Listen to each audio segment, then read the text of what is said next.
Você sabe utilizar todo o potencial de uma fonte variável de bancada? Você sabe que ela tem uma importância tremenda no diagnóstico de reparo de placas? Se você quer aprender mais sobre esse assunto, vem comigo que nós vamos fazer uma videoaula super interessante para vocês.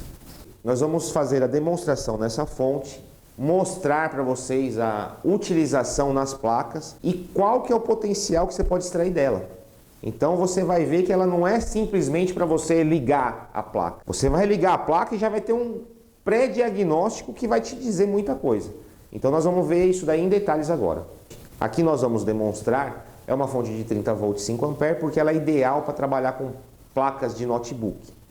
Mas você consegue trabalhar com vários outros equipamentos, tá? O que nós temos percebido com o passar do tempo é que o potencial dela está sendo desperdiçado. Então, o que essa fonte é capaz de fazer? Primeiro, o óbvio que é você alimentar, por exemplo, uma placa ou um celular para fazer a ligação, para ligar o equipamento. Só quando você já pluga a fonte na placa, por exemplo, você consegue identificar se já tem um curto de entrada, se já tem um consumo além do normal ou se não, se ela está aparentemente normal. Então, só de plugar a fonte na placa, você já tem essas três informações que é de extrema relevância. Se você coloca a fonte, por exemplo, do notebook original, você não consegue ver nada. Você não sabe se está em... até em curto, até você consegue saber, porque a fonte, normalmente, ela apaga o LED, se ela tiver alguma indicação. Mas se ela está com um consumo maior do que deveria, você não consegue ver. E se ela está em curto, você consegue regular a corrente, para que em vez de você injetar todo o potencial da fonte, você coloque um potencial menor. Vou falar sobre para que fazer isso na sequência. Quando você starta a placa, se você aperta o power, o consumo de corrente, quando a placa está funcionando normalmente, ela vai ter uma variação. E quando ela não está funcionando corretamente, a placa liga e não dá vídeo, por exemplo. Você vai ver se ela tem atividade ou não. Geralmente, quando tem problema nas placas, que uma memória está com defeito, um processador ou mesmo problema de BGA, BIOS, você vê que a placa não tem atividade, a corrente é estável. Ela sobe, por exemplo, a 1 ampere e fica. Quando a placa funciona, está processando, está tendo atividade, ela varia, ela sobe para 1 ampere, 1,5, volta para 0,80 e assim por diante. Nós vamos mostrar isso em detalhes para vocês. Eu só quero que vocês percebam que a fonte é uma ferramenta super poderosa. Eu estou muito feliz de fazer essa videoaula aqui por causa do seguinte. É uma videoaula simples, vai ser curto, mas vai ser de extrema relevância, principalmente para quem não tem esse conhecimento. Eu sei que tem muita gente que já sabe tudo isso que eu vou falar, mas para quem não sabe, isso vai ser de extrema importância. Eu vou demonstrar aqui como funciona a fonte. Então, nós vamos colocar o cabo nos burners, positivo e negativo. Botão de power aqui para ligar a fonte. Então nós temos aqui no visor o display de corrente e nós temos o display de tensão. A tensão eu ajusto de acordo com aquilo que eu vou utilizar. Então essa fonte aqui ela varia de 0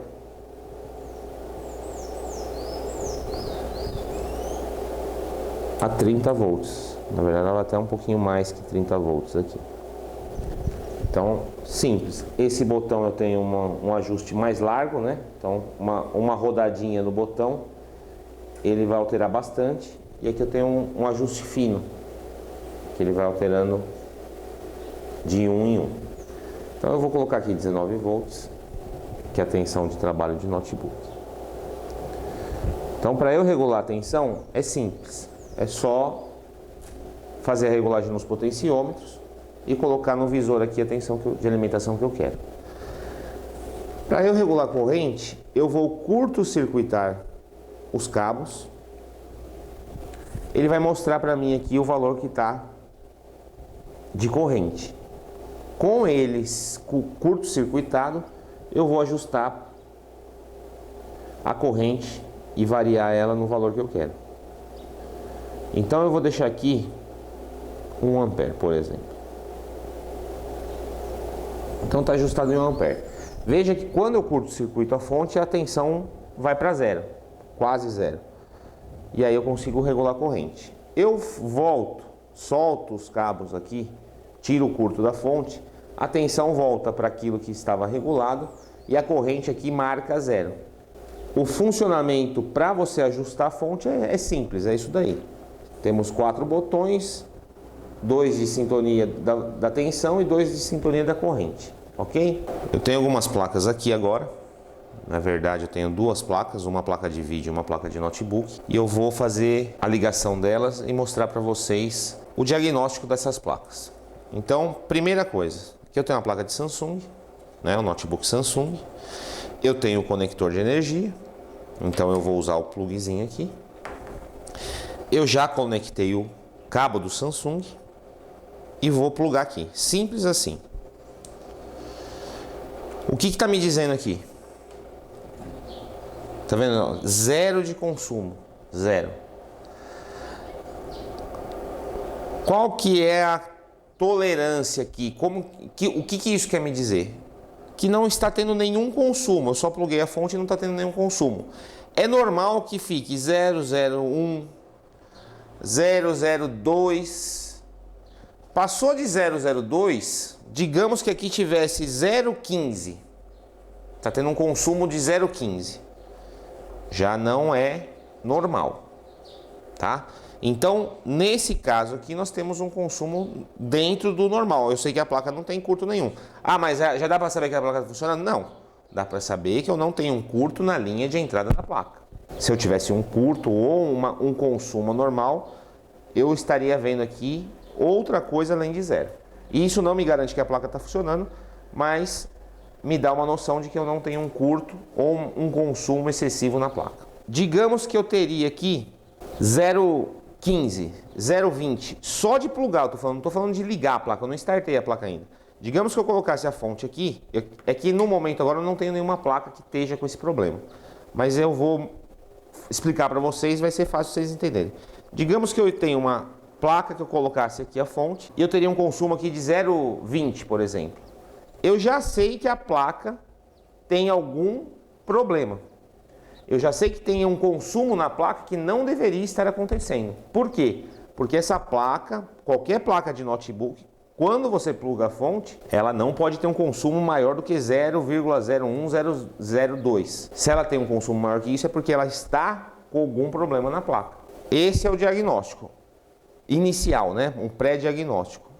Coloquei a placa, está numa condição normal, coloquei a placa, ela tem um consumo além do normal. Eu poderia ter com uma placa em curto. O que iria acontecer se a placa tivesse em curto? Eu iria plugar a fonte aqui e ela iria fazer a mesma coisa que o cabo estando juntado um no outro. Ela iria dar um consumo de 5 amperes, o que eu limitasse na fonte. Então, se você plugou a fonte e você viu que já foi para 5 amperes, você já desliga na hora para você não piorar a situação. Mas você poderia colocar o plug da fonte na placa e acontecer isso. Você já sabe que a placa está em curto. Tem um curto na entrada de alimentação. Então veja que a gente já identificou aqui, ó, um estado normal, um consumo excessivo e um curto, um possível curto na placa. Apenas de plugar a fonte no conector de energia. É como eu disse, isso aqui é uma ferramenta e trabalha como um diagnóstico. Por quê? Porque a gente já tem uma visualização, uma pré-visualização do que está acontecendo. Agora eu vou mostrar para vocês o seguinte, eu vou startar a placa e vou mostrar para vocês o consumo. Em vez de colocar o botão power aqui, eu sei o contato que faz a ligação, eu vou dar um curto aqui. Então presta atenção no consumo da fonte.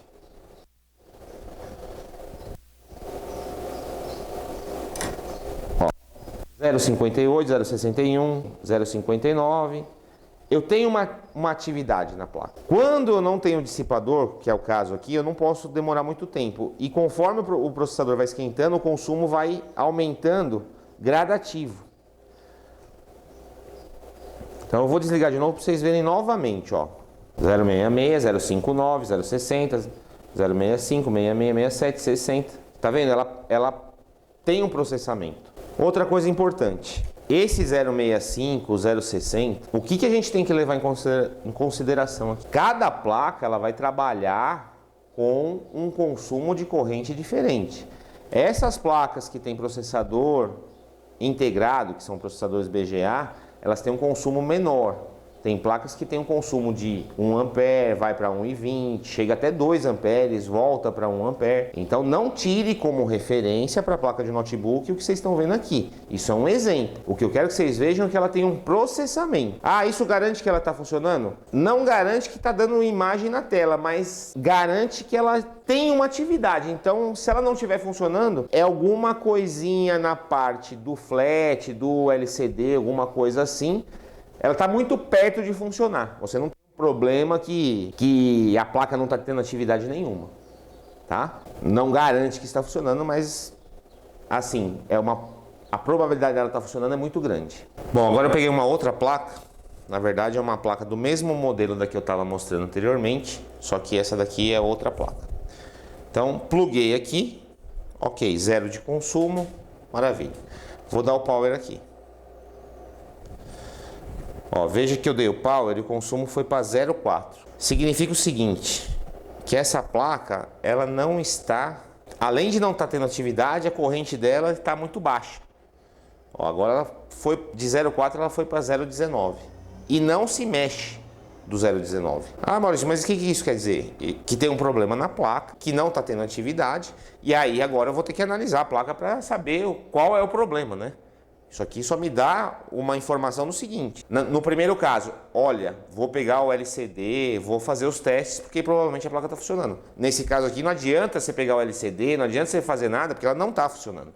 É certeza que ela não está funcionando. O consumo dela, além de baixo, não tem atividade.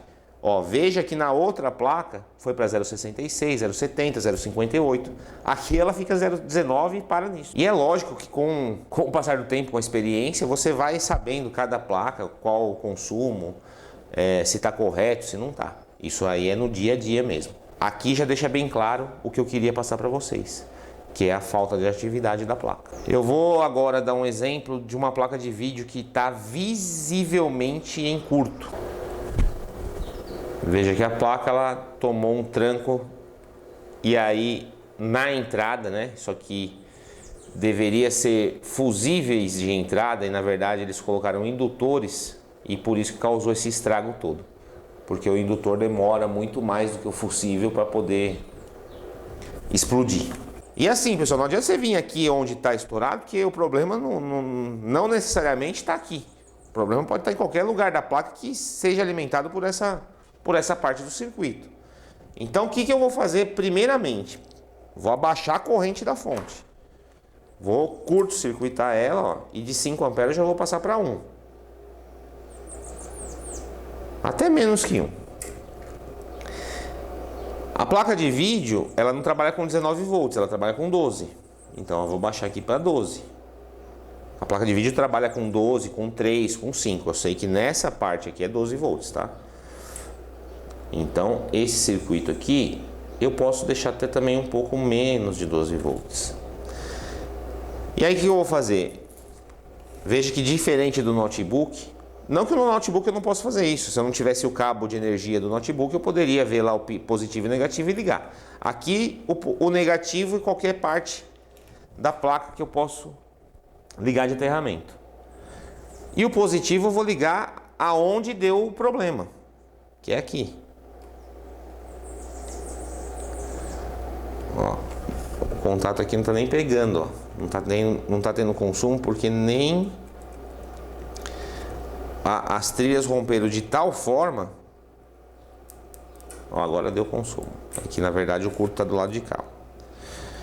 Então, só para vocês terem uma ideia, ó, eu tô colocando aqui, ó, tudo que eu coloquei de corrente tá sendo consumido. A tensão abaixou e a corrente aumentou. Ah, mas para que você está fazendo isso? Bom, primeiro para mim ter certeza que realmente está em curto. Segundo, que com essa técnica eu posso verificar aqui e ver se tem algo esquentando na placa.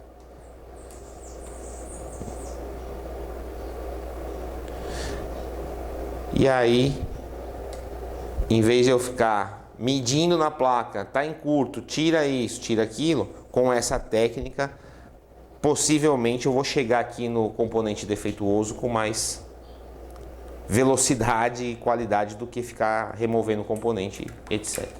Galera, chegamos no final da videoaula. Eu espero de coração que vocês tenham gostado. Se você gostou, dá um like pra gente, se inscreva no canal, compartilhe esse vídeo para que outras pessoas também tenham acesso a essa informação. Se você não gostou também, fala que você não gostou, coloca suas críticas, pode ficar à vontade aí para dar suas críticas, sugestões, opiniões e elogios. Até a próxima, valeu!